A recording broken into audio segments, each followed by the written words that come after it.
Integrare organică de reclame la droguri. La droguri, da. Dacă noi avem valorile companiei, închipuiți că compania cu droguri vine cu solicitare. Băieți, poate așa o reclamă la droguri, dar lumea să nu înțeleagă că e reclamă la droguri. Da, da, și cu valorile moderne, fără sexism, că eroin poate să consumă și femeia.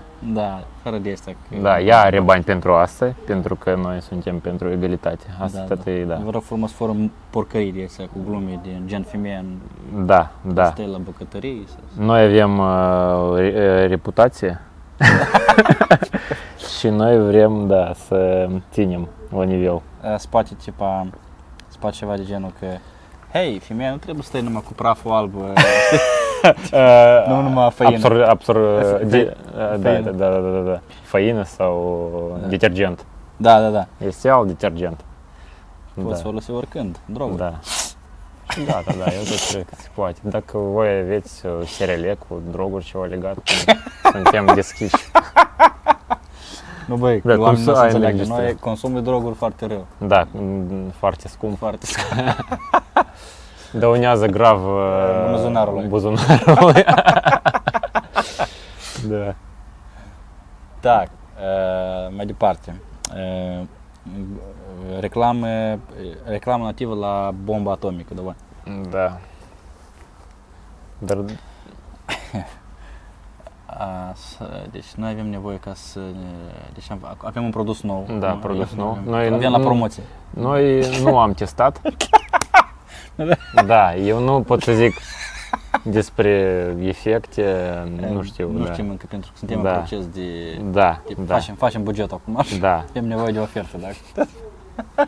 Noi mult lucrăm, da, dar ceva interesant o să fie, cred că. Vrei să ucizi și să... Mulți oameni, deodată. Breivik a ucis numai 70 de oameni. Dar tu, dacă vrei mai mult... Te-ai săturat de neamurile tale? Bomba atomică. Pentru 3 oameni, bomba atomică, știi? Bomba atomică. Și neamurile tale vor dispărea.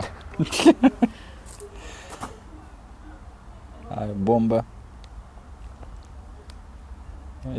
Ești bombă. Da. Dacă nu vreți să facem promovare și publicitate pentru bomba atomică, trimiteți bani la Patreon.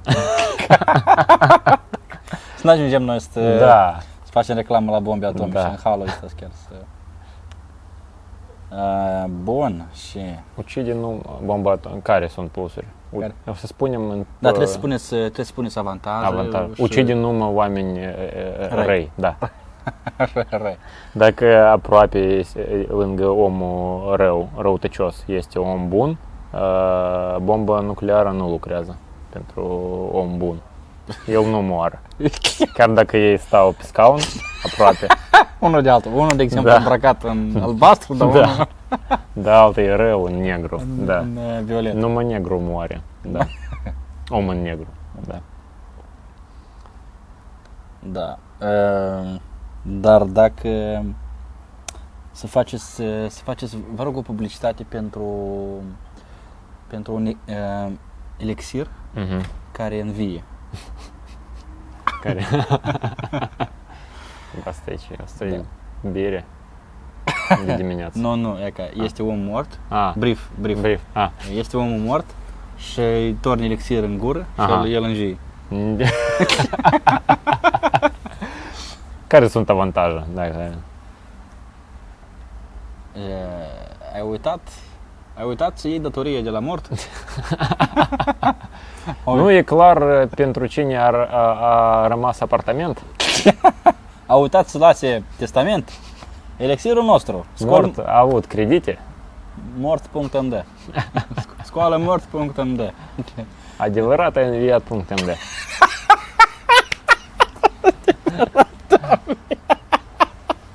Aproape e Paștele, dar nu numai Iisus a înviat. Da. Învie și tu. Învie și tu.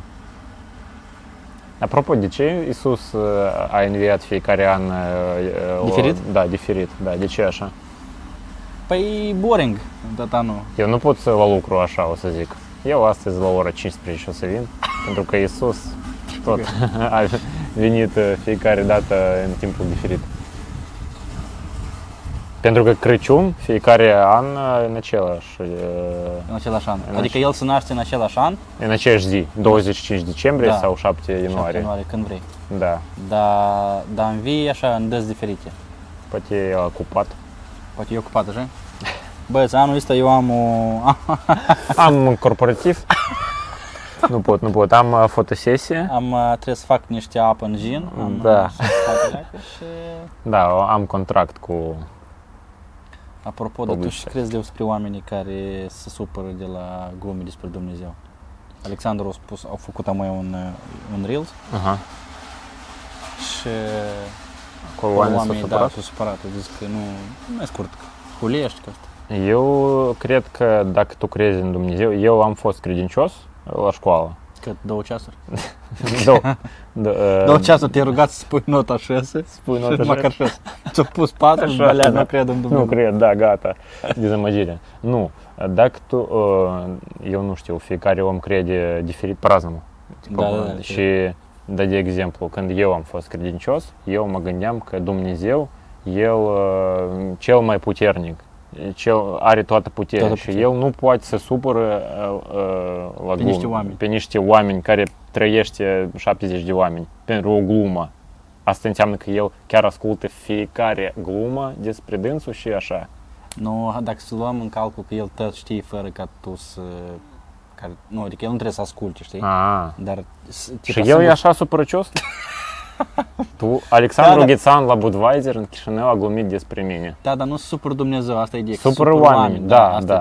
Dar asta e, eu asta e deloc nu înțeleg. Cum tu poți să superi pentru Dumnezeu? Da, eu sunt oameni care, asta e tot nu înțeleg, când ei supără pentru alți oameni, care sunt, de exemplu, grupe vulnerabile, de exemplu. Asta eu tot nu înțeleg, dar ei sunt mai slabi decât tine. Dar când tu te superi pentru Dumnezeu, asta care e mai puternic decât tine. Tu crezi că tu poți apăra Dumnezeu? Tu cine ești, blядь? Sau tu poți să manipulezi. Asta se cheamă manipulare, știi? Da. Când doi oameni fac glume unul împotriva altul și tu vii și zici, băi, tu ai văzut ce a spus el despre mine, eu m-am supărat. Și tu încerci să manipulezi din numele lui Dumnezeu? Da, tu consideri că el e slab și supărăcios? Tu vrei să-l cobori pe Dumnezeu la nivelul tău? Da. Dumnezeu, el n-are așa sentimente ca noi avem, supărarea sau așa ceva. Da.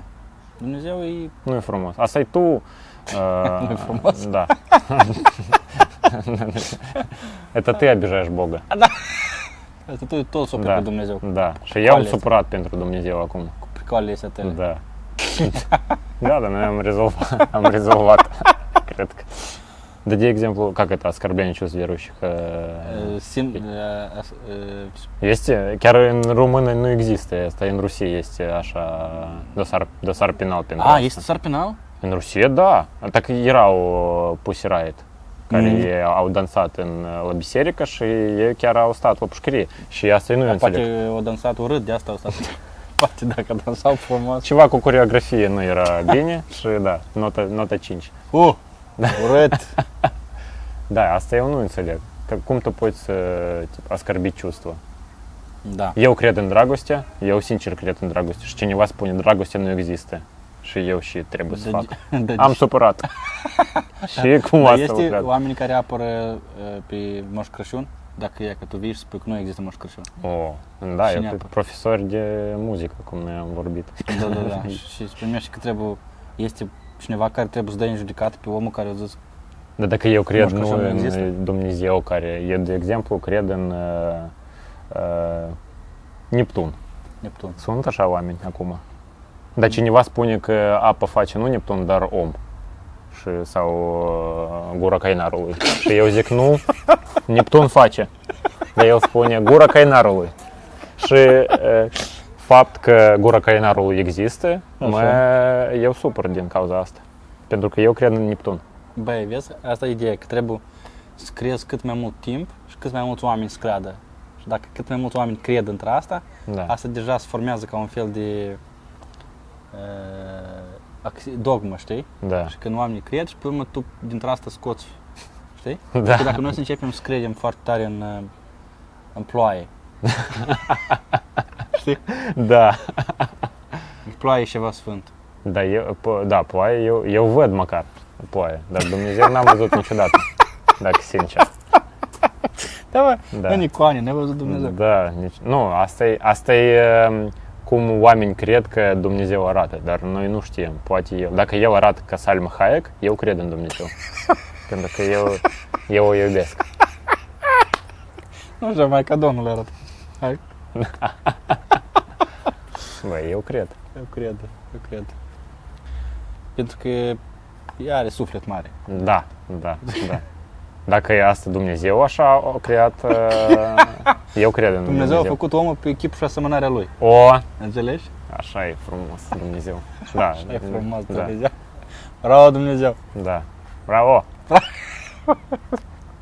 Da, și deși Dumnezeu, el are genul de pol, sex. Da. El e bărbat, dar deși el e bărbat. Bă, chiar nu m-am gândit la asta. Deși e bărbat. Dar de ce Dumnezeu nu e femeie? Da. Dumnezeița să fie. Pentru că femeia face viața Naștere. nouă, naștere, da. Dar Băi, da. bărbații mai des ei ucid pe cineva. Corect. Dacă da. Dumnezeu, asta e Salma Hayek. Noi am decis. Doamna Dumnezeu. Da, Doamna. Cer scuză. Da. Să rămână Doamna Dumnezeu. Spate aici să am o rugăciune, dacă e posibil. Da, dacă nu e greu, da. Dar ea are cât? Aproape 60 de ani și așa arată. Asta nu e posibil pentru omul obișnuit. Și asta nu e normal. Asta nu. Ea este goddess în română. Am înțeles. Și Nu clar, supărați pentru Dumnezeu, pentru că asta e prea... e mare păcat. Da, E păcat. asta e păcat. Cel mai strașnic păcat. Hai, păcat. Păcat.